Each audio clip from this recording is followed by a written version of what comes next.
যোৱা ৩০ মে' দিনাখন আমি বেংগলোৰলৈ বুলি ৰাওনা কৰিছিলোঁ। দুখৰ খবৰ যে আমি বেংগলোৰলৈ যাব নোৱাৰিলোঁ। ডিব্ৰুগড় প্লেটফৰ্মৰ পৰা ট্ৰেইনত উঠি আমি ট্ৰেইনৰ পৰা নামি আহিব লগা হ'ল। আমাৰ ট্ৰেইনৰ টিকেট কটা হৈছিল AC আৰু সেই টিকেটটো ৱেইটিং লিষ্টত আছিল। কনফাৰ্ম নোহোৱাৰ বাবে আমি উভতি আহিলোঁ।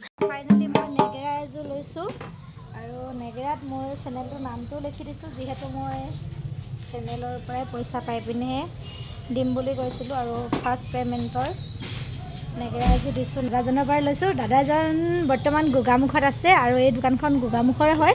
এতিয়া মই দাদাজনৰ লগত দুআষাৰমান কথা পাতিম। দাদা, আপোনাৰ নামটো জনাওক। নমস্কাৰ, মোৰ নাম শ্ৰী ৰাজু দাস। মোৰ ফুলৰ দোকানটো হ'ল গোগামুখ AND ৰোড। আৰু এইযোৰ নেগেৰা আপোনাক বেচাৰ বাবে মই বহুত সুখী হৈছোঁ। এইযোৰ নেগেৰা বহুত ভাল নেগেৰা আপোনাক দিছোঁ। গতিকে এইযোৰ আপোনাক ভালকৈ যতন কৰি ৰাখিব। যেনেকৈ নহওক আপুনি বৰষুণটো নিতিয়াব, ভালকৈ ৰাখিব, তাৰ কাৰণে আপোনাক অনুৰোধ কৰা। থেংক ইউ দাদা।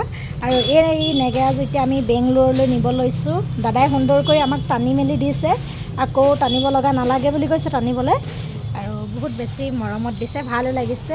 এইপিনে আমি নিবলৈ আহিলোঁ। চ' আজিলৈ দাদা আপোনাক এৰিছোঁ দেই। নেগেৰাযোৰ হাতত লৈ যোনে গৈছে নামঘৰলৈ, আমিও আহিছোঁ দেহা, মই আৰু মোৰ ডাঙৰজনী জা। এইটো হৈছে আমাৰ নামঘৰ। আমাৰ নামঘৰটো ভিতৰৰ পৰিৱেশটো আপোনালোকক এপাক দেখাই দিছোঁ। আজি আমাৰ নামঘৰতে আমি নেগেৰাযোৰ আগবঢ়াই দিবৰ বাবে আহিছোঁ। এই নেগেৰাযোৰ বেংগলোৰলৈ লৈ যাম বুলি ভাবিছিলোঁ, কিন্তু এতিয়া আমি যিহেতু ফ্লাইটত যাম, হয়তো নিওঁতে অকণমান অসুবিধা হ'বও পাৰে। তাৰ বাবে গাঁৱত যিহেতু নামঘৰটো আছেই, নিজৰ নামঘৰটোতে বোলো এই নেগেৰাযোৰ আগবঢ়াই দিওঁ। নামঘৰ বেংগলোৰত হওক বা ইয়াত হওক, নামঘৰ একেভাগে।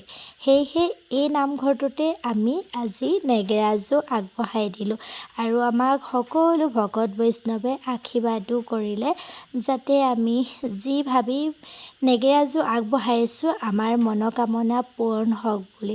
এই নেগেৰাযোৰ মই মোৰ ইউটিউবৰ আৰু ফেচবুকৰ পইচাৰে দিছোঁ। ভগৱানৰ ওচৰত মই প্ৰথমেই ভিডিঅ' বনাওঁতে কৈছিলোঁ, মানে মনতে ভাবিছিলোঁ যে যদি মই প্ৰথম দৰমহা পাওঁ, সেই দৰমহাৰে ভগৱানৰ ওচৰত কিবা এটা আগবঢ়াম। আৰু ভগৱানৰ ওচৰত আগবঢ়ালোঁ, মা দেউতাকো কিবা এটা দিলোঁ। যিহেতু মা দেউতাও ভগৱানৰ লেখতে পৰে, কাৰণ মা দেউতাই জন্ম দিয়াৰ বাবে আমি এই পৃথিৱীলৈ আহিব পাৰিছোঁ।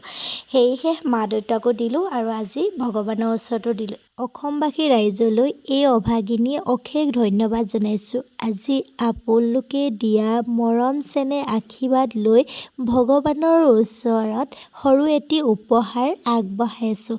আশা কৰোঁ আগন্তুক দিনবিলাকতো যাতে আপোনালোকে এনেদৰে মৰম চেনেহ আশীৰ্বাদ দি যায়। নাজানো আপোনালোকক মই কিমান কি দিব পাৰিছোঁ।